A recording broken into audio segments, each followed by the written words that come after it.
नमस्कार दोस्तों, stock market studies में फिर से एक बार आपको बहुत बहुत स्वागत है। तो आज मैं फिर से आपके सामने कुछ इंपॉर्टेंस कंपनी के अपडेट शेयर करने वाला हूं, तो वीडियो को पूरा लास्ट तक देखिएगा। और अभी तक अपने चैनल को सब्सक्राइब नहीं किया तो जरूर कर लीजिएगा। कंटिन्यूसली इन्फॉर्मेशन और अपडेट्स पाने के लिए इस चैनल के ऊपर बने रहिएगा। तो चलो देख लेते हैं कौन सा कंपनी है इस वीडियो के अंदर। फर्स्ट जो कंपनी है जिसका नाम है आरबीएनएल, रेलवे विकास निगम लिमिटेड। देखिए रेलवे कंपनीज को लगातार एक पुश मिल रहा है गवर्नमेंट की तरफ से, क्योंकि कंटिन्यूसली गवर्नमेंट ये बता रहा है कि अपकमिंग बजट में रेलवे गवर्नमेंट के ऊपर बहुत बड़ा एक बजट अनाउंसमेंट होने वाला है। और उस बजट अगर अनाउंसमेंट हो तो डायरेक्टली जितने सारे रेलवे कंपनीज है उसको फायदा मिलेगा। उनमें से आरबीएनएल उसी से एक जुड़े हुए कंपनीज है। देखिए आरबीएनएल कोई छोटा मोटा कंपनी अभी नहीं है। लगातार ग्रोथ होने के बाद आरबीएनएल 62,900 करोड़ के आसपास मार्केट कैप बन चुके हैं। एक लार्ज कैप कंपनी बन चुके हैं। और कंपनी की सबसे मजेदार बात यही है कि कंपनी लगातार खुद के ग्रोथ करा चुके हैं। जैसे सेल्स के मामले में कंपनी देखिए 3,000 करोड़ से 4,000 करोड़, उसके बाद 4,900 करोड़, उसके बाद 4,900 करोड़। तो इसका मतलब हर सालों में कंपनी खुद के सेल्स को बढ़ाता हुआ देखने को मिले। उसी के साथ साथ कंपनी एक्सपेंस को मेंटेन किए और कंपनी का नेट प्रॉफिट भी लगातार इंप्रूवमेंट देखने को मिले। अलग अलग लेवल का एक नेट प्रॉफिट इंप्रूवमेंट देखने को मिले। तो जितने सारे कंपनीज है वो सारे कंपनीज के बारे में एक बात करूं तो कंपनी लगातार इस वजह से ग्रोथ हो रहा है कि कंपनी अपकमिंग जो टाइम्स में उसमें अच्छा खासा बजट भी आने वाला है और लगातार कंपनी के प्रोजेक्ट भी मिल रहा है। और इसी वजह से मुझे लग रहा है कि इंस्टीट्यूशन भी जो पहले एफआईएस के पास कुछ भी होल्डिंग नहीं था वो आज 2.5% के आसपास होल्डिंग है। डीएस के पास भी कुछ भी होल्डिंग नहीं था। एक्चुअली डीएस के पास होल्डिंग था, वो छोटा सा स्टेक को यहाँ पे कम किया है। और पब्लिक के पास प्रोमोटर और पब्लिक के पास अच्छा खासा होल्डिंग्स देखने को मिले। अभी क्वेश्चन ये आएगा कि सर इस कंपनी के ऊपर क्या सही में अभी काम करना चाहिए। देखिए कंपनी लगातार जिस तरीके से एक अपटेन में कंपनी जर्नी कर रहा है, तो इस जर्नी को फोमो बाइंग कहा जाता है। फोमो बाइंग का मतलब है कि कंपनी का जो अभी करंट सिचुएशन है, जिस तरीके से वो लगातार भागते चले जा रहे हैं, वो एक फियर ऑफ मिसिंग आउट के माध्यम से भाग रहा है। मतलब लोगों को मन में यही लग रहा है कि यहाँ पे मैंने बाय नहीं किया और इस हाई लेवल में अगर बाय नहीं करूंगा तो मैं बहुत बड़ा ट्रेड मिस कर जाऊंगा। तो इस तरीके से सोचकर वो लगातार बाय करते चले जाते हैं। और मैं आपको हमेशा बोलता आया हूँ कि जब भी कोई पैटर्न बने, जैसे यहाँ पे एक पैटर्न बना था cup with 100 pattern, finally breakout हुआ और टारगेट को भी अचीव किया। उसके बाद फिर से यहाँ पे देखिए एक पैटर्न क्रिएट हुआ और पैटर्न के बाद ब्रेकआउट हुआ, उसके बाद एक जर्नी हुआ। तो अभी अभी जो सिचुएशन है उस सिचुएशन में फिर से कोई पैटर्न्स बनना चाहिए, कोई रेंज बनना चाहिए, तभी एक टारगेट बन सकता है। तो एक पैटर्न्स और रेंज के हिसाब से देखो तो यहाँ पे कुछ टाइम यहाँ पे बिताना चाहिए। अगर कुछ टाइम बिताए उसके बाद ब्रेकआउट करे तो एक बड़ा सा मोमेंटम जर्नी देखने को मिल सकता है। बाकी इस कंपनी के ऊपर आपकी क्या राय है जरूर मुझे कमेंट्स करके बताना। तो मैं इस कंपनी के ऊपर अभी फिलहाल के लिए इंतजार करूंगा, क्योंकि यहाँ पे एक पैटर्न क्रिएट करे, एक होल्ड करे, एक जगह पे कुछ टाइम होल्ड करे, उसके बाद ब्रेकआउट करे तो एक बड़ा जर्नी होने का चांसेस रहेगा। क्योंकि जब भी कोई स्टॉक एक ही जगह पे होल्ड करता है, जब कंसोलिडेट करते हैं तो एक रेंज बन जाता है कि उस रेंज के अगर अप साइड में ब्रेक करे तो ऊपर जाएगा, अगर डाउन साइड में ब्रेक डाउन करे तो नीचे आने का चांसेस रहेगा। मगर लगातार जब भागते रहेंगे शेयर तो उसमें कोई टेल लेना बहुत बड़ा रिक्सी जोन बन जाते हैं। तो बाकी आप समझदार है, समझदारी से काम लीजिएगा, क्योंकि लास्ट कुछ फ्यू डेज का जो डेटा है उसके बारे में चर्चा करें तो कंपनी की जो वॉल्यूम है वो वीक होता चला जा रहा है। और वॉल्यूम वीक होने का मतलब है कंपनी हायर लेवल में जाने का कोशिश बहुत कम कर रहा है। जो बड़े बड़े इन्वेस्टर है वो इस कंपनी के ऊपर टॉप लेवल में बाय करना अभी बंद किया है। तो जो पब्लिक है इसको पुश करके ऊपर लेके जाना चाहते हैं। तो इसलिए मैं बार बार कहूंगा रिस्क लेने से पहले ये सारी चीजों को एक बार देखकर जरूर काम करिए। नेक्स्ट जो कंपनी है उसके बारे में चर्चा करूं, उसका नाम है Adani ports special economic zone, जिसको हम लोग अदानी पोर्ट्स नाम से जानते हैं, जो इंडिया के नंबर 1 पोर्ट्स इंडस्ट्रीज है। और इस कंपनी के ऊपर सबसे पहले मैं चार्ट पैटर्न दिखाऊंगा। फाइनली इस कंपनी के ऊपर जो जिस तरीके से यहाँ पे मतलब पैटर्न्स बने हैं, जिस तरीके से यहाँ पे सिचुएशन बने हैं, अगर सिचुएशन के बारे में बात करूं तो एक्चुअली पहले से एक कप विथ 100 पैटर्न्स बन चुके हैं। और कप विथ 100 पैटर्न्स बनने के बाद फाइनली पे ब्रेकआउट हुआ, ब्रेकआउट कंफर्मेशन भी हुआ। और उसके बाद देखिए धीरे धीरे करके कंपनी अप ट्रेंड में जा रहा है। और मेरे हिसाब से ये जो टारगेट है इसका, ये जो टारगेट है करीबन 1378, ये जो लेवल है इस लेवल तक टारगेट होने का चांसेस रहेगा। और इस लेवल तक अगर टारगेट मिले तो 55% के आसपास टारगेट मिलने का चांसेस रहेगा।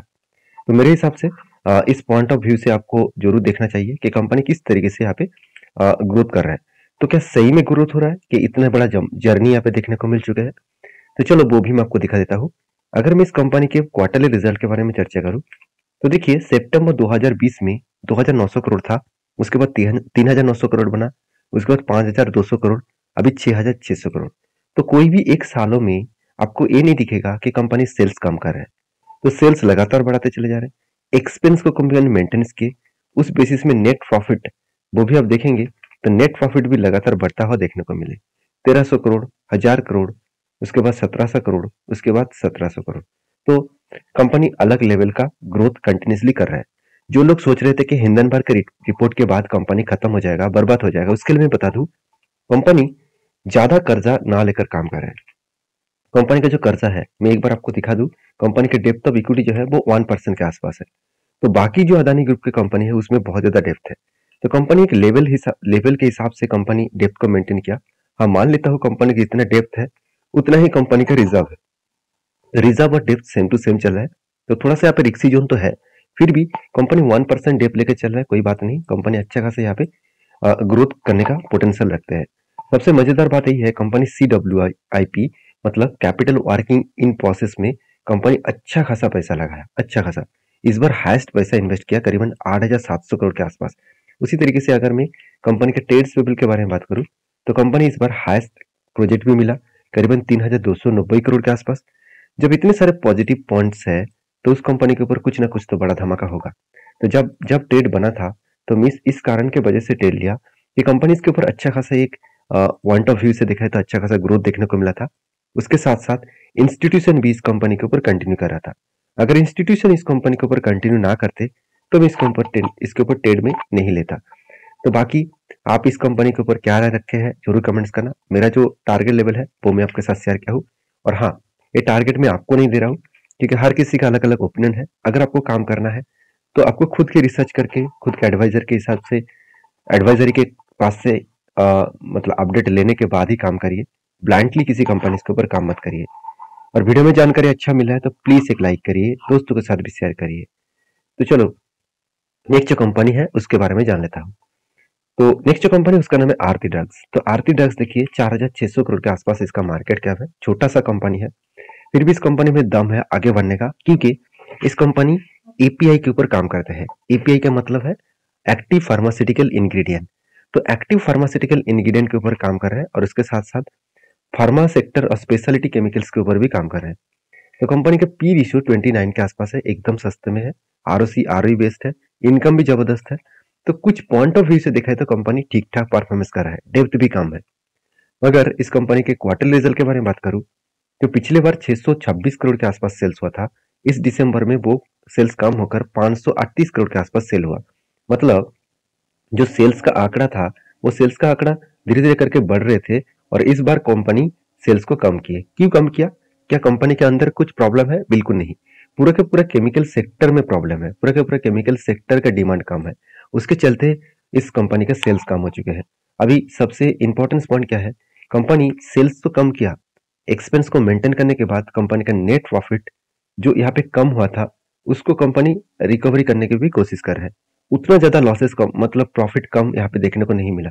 देखिए अर्निंग पर शेयर कितना था 3.96, इस बार कितना बना 3.41। मतलब उतना ज्यादा खराब परफॉर्मेंस भी नहीं किया कंपनी ने। कंपनी के एज ए इन्वेस्टर देखिए कंपनी इसके ऊपर कंटिन्यू करना चाहते हैं। एफएस के पास तो होल्डिंग कम था, डीएस के पास भी होल्डिंग कम था। दोनों ने होल्डिंग को क्या किया, बढ़ा दिया। हाँ, मान लेता हूँ पब्लिक के पास भर भर के माल है, इंस्टीट्यूशन के पास जो माल है और पब्लिक के पास जो माल है दोनों में बहुत बड़ा अंतर है।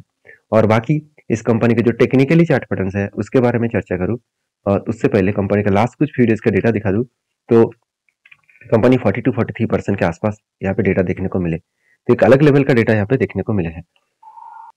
तो यहाँ पे आपको मैं एक चीज बताना चाहूंगा। इस कंपनी के ऊपर अगर मैं टेक्निकली चार्ट पैटर्न्स के बारे में चर्चा करूँ तो ध्यान दीजिएगा इस चीज को कि आरती ड्रग्स के ऊपर एक शानदार तरीके से पैटर्न क्रिएट हुआ था। वो पैटर्न कुछ इस तरीके से है, शोल्डर, उसके बाद एक बिग हेड बना और मैं सोच रहा था कि यहाँ पे एक फिर से शोल्डर क्रिएट करेगा और उसके बाद ब्रेकआउट करेगा तो उसके बाद कंफर्मेशन मिलेगा और एंट्री लूंगा। मेरे सोचने से तो कुछ होगा नहीं, क्योंकि मार्केट तो मार्केट के हिसाब से चलेंगे। तो फाइनली देखिए ब्रेकआउट नहीं हुआ, ब्रेकआउट नहीं हुआ अच्छा, मतलब अच्छा भी हुआ, क्योंकि जब अगर ब्रेकआउट होने के बाद रिजल्ट खराब होता तो एक मार्केट में क्रैश देखने को मिलता। तो यहाँ पे जो फॉल देखने को मिला है पिछले दिनों में रिजल्ट आने के बाद ही मार्केट में एक फॉल देखने को मिला, क्योंकि रिजल्ट अनाउंसमेंट हुआ था 24 जनवरी, और लास्ट डे जो इसका मतलब अपडेट गया, मतलब नेक्स्ट डे में भी आपको एक फॉल देखने को मिल सकता है, क्योंकि रिजल्ट में थोड़ा सा करेक्शन तो देखने को मिला, जिसके कारण एक सेंटीमेंट क्रिएट होता है, नेगेटिविटी। तो देखिए दो तरीके से सिनेरियो बनेगा। एक, इस सपोर्ट जो लेवल है, इस सपोर्ट लेवल का आने का चांसेस है, जो निकल के आ रहा है 458 के आसपास। तो 458 के लेवल के आने के आसपास आने के चांसेस बहुत ज्यादा है। तो मैं जरूर कहूंगा इस कंपनी के ऊपर सोच समझ कर स्टडी करके ही काम करना। ब्लाइंडली इस कंपनी के ऊपर काम मत करना, क्योंकि जब तक कोई भी पैटर्न कंप्लीट ना हो तब तक एंट्री लेना बहुत बड़ा खतरा भी बन सकते हैं। बाकी मेरे हिसाब से यहाँ पे जो सपोर्ट है, इस सपोर्ट तक वो आने का चांसेस रहेंगे, तो देखा जाएगा सपोर्ट आएगा कि नहीं आएगा। बाकी मैं आपके साथ अपडेट्स जरूर शेयर करता रहूंगा। वीडियो में अगर जानकारी अच्छा मिले तो प्लीज एक लाइक जरूर कर देना। नेक्स्ट जो कंपनी उसका नाम है सिनक्लियर्स होटल्स लिमिटेड। तो सिनक्लियर्स होटल्स लिमिटेड के ऊपर बात करूं तो कंपनी बोनस देने का अनाउंसमेंट किया था। तो फाइनली आज के दिन कंपनी आपको बोनस दे चुके हैं, हर एक के बदले एक शेयर। तो कितने सारे दोस्त को बोनस मिला जरूर मुझे कमेंट्स करना, जिन्होंने इस कंपनी के ऊपर निवेश करके रखे थे। तो इसी तरीके से वीडियो पाने के लिए चैनल को जरूर सब्सक्राइब करिए, वीडियो अच्छा लगे तो प्लीज लाइक करिए, और आपका कौन सा कंपनी के ऊपर अपडेट चाहिए वो भी मुझे कमेंट करके बता सकते हैं। मिलते हैं नेक्स्ट वीडियो में, तब तक के लिए